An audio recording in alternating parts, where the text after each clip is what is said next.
Should I feel bad because the number that got printed out was not where I wanted it to be?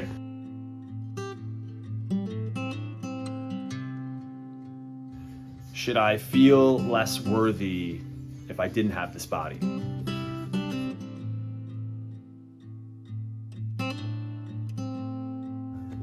Sometimes I have unrealistic expectations of how I should perform based on how my body looks. Should I feel less than because I'm not as shredded as this guy?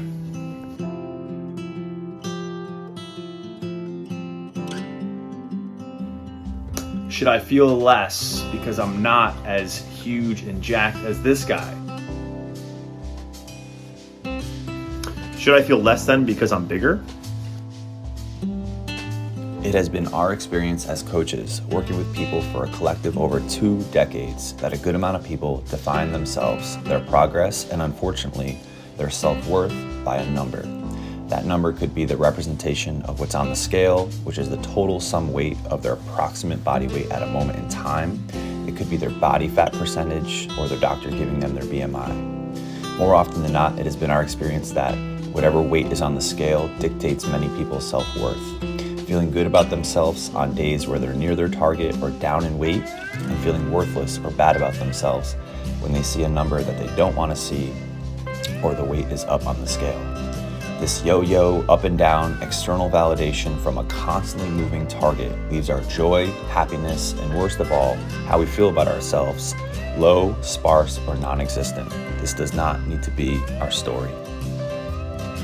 So we're talking about not being defined by a number or specific numbers. And we're gonna go over maybe 4 things that are what we found to be the best practices in this area. You wanna kick it off with number 1? Yeah, so I'd say starting with building your own relationship with yourself, having compassion for yourself, knowing where you came from versus knowing like where your goals are, creating a balance for yourself, knowing like that your body's always gonna be on this sliding scale and where you're happy with, if it's maybe like here one day, then a month here the other day, as long as you're in this sliding pattern, so to say. Noel? I think it's like setting a standard and holding that standard, because it only you can hold that standard with yourself, with your body, and it can enable you to have a healthy relationship with yourself. If you set that standard, hold that standard, you'll find that you're happier, more pleased with the results you have, and you'll have more it'll be easier when things slip to know like where I want to return to. Yeah, and that's why we chose to start with your relationship with yourself. And the big theme here is, yes, set a higher standard for yourself that you can strive towards, and also, like Peter said, have mental flexibility with the ebbs and flows of life. Okay, so that's number 1. Number 2 is going to be accountability. Nolan, you want to talk about accountability here? Yeah, I think it stems from having that, like I said, the standard, like discipline. Sean talks about like having a North Star, like, hey, what are we pointing to? Like, what are we working towards? Mm-hmm. And first it starts with, before like you track anything, before you go, like, be honest with yourself, like, am I doing the things that I need to be doing as far as like, it's more than just food, but I think, it's like we talk like the 5 pillars, like sleep, stress, movement, food, and I think of like mental, the mental game there. But starting with just like, hey, am I doing the things I need to 80% of the time? Kind of like very simple accountability before you go into tracking or like macros or keto, any of that stuff. It's like, hey, am I doing the right things 80% of the time? And on 20% of the time, like, being compassionate with myself or giving myself grace or allowing myself to go out and enjoy those things that, but still like 80% of the time, like taking care of my body, doing the things that I need to. That's where it starts. Or at least that's where I take myself, like when things start to like kind of get away from me.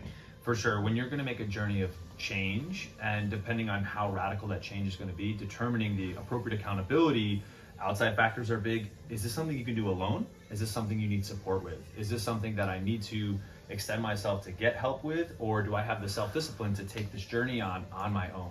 You have anything on accountability before we move on to number 3? I was gonna say, like you said, with support, having a support system just to keep you accountable is key. Whether it's a friend, a family member, somebody that you can tell I'm gonna do this thing, and they're gonna hold you to it, so you can't let yourself slack on it. Yeah.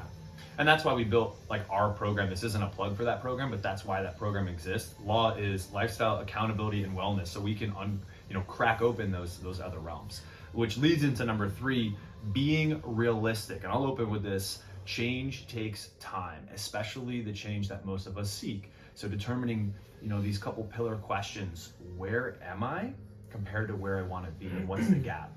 And what am I willing to do, and what am I not willing to do? Being realistic, so it's stacking relationship with self, accountability, being extremely realistic. We meet people all the time that say, I want to lose 20 or 30 pounds. Where are you? Where do you want to be? What are you willing to do? What are you not willing to do? Anything on being realistic before we kind of close here? I think when I sit down with somebody, it's like, okay, like I think like the 20, 30 pound question. I was like, hey, I want to lose 20 or 30 pounds in a month, right? And that's possible. Like we could do some really drastic things before, Chop it's off like, an arm. yeah.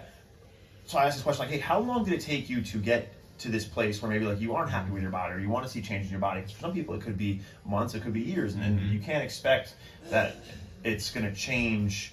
If you've been living this way for 2, 3, 4, 5, 6 years, or it took you this long to get there, it's like it's going to take a good chunk of time to see that change that you want to see. So, and realizing that, hey, like if I'm 1% better every day, like that realistic, like that's a little nudge forward every day to make the right decisions, like that can be an empowering place to live. Like, hey, I'm creating change every single day rather than, thinking outside, just crazy and setting wild expectations. Yeah. Anything on that? Along with that, I was going to say, who's to say 20 to 30 pounds should be what you're focusing on? Why? Who says you're not going to be happy if it's 2 pounds, if it's 5 pounds? Thinking like the small wins, feeling yourself feeling better, looking better in the mirror, like performing better, all these things from like this small change that adds up versus say a month down the road, the goal is 30, but you only lost 22. Who's to say that's a loss? For sure. And last thing on that is people typically go back to where they felt the best. And when you ask them that, they say, well, I felt my best back in the day when I was, in my early 20s or my teens, and I was this weight. And really, it's a feeling. So wrapping up here are some ways we're going to go around the group here of ways to think about measuring progress outside of a specific number. Because if we only limit it to the number on the scale, we're extremely limited in how we're going to feel in terms of our joy and determining what's important to you and why. So a couple things around, we'll kind of like one at a time here style. Peter, why don't you kick us off? What's another way to measure progress outside of the number? How you feel? Going off numbers, I gained a little bit of body fat, but over the course of the past 6 weeks, I've never felt stronger in my life. So it's kind of like how you feel versus what you're reading on a piece of paper. Yeah. Nolan? A big metric for me is performance inside the gym, and then how I'm recovering. So those two kind of go hand in hand. But the body composition cannot change a ton, or like the number cannot move a ton on the scale. But if I feel as though, hey, like the weight's moving a little bit easier in the gym, or I'm moving a little bit better, I feel a little better in the gym, or if I feel better on outside of the gym, those are things that I'm like, hey, we're moving things in the right direction. The needle is pushing in the right direction we want it to be. Absolutely. Your self-confidence is up. You feel better about how you feel about yourself, whether that's I feel like I look better. I like the way I look better. And maybe the numbers don't necessarily reflect that. Like Peter just mentioned, man, I feel great. And the attraction out there, things like that. What else? Happiness. Happiness. Like maybe one day down the line, you're just feeling happier than you've ever been. You don't know why, but it could be those little micro changes or these micro victories that are adding up. You don't know why, but that could be a reason. Yeah. Nolan? A metric that's not the scale that you feel better.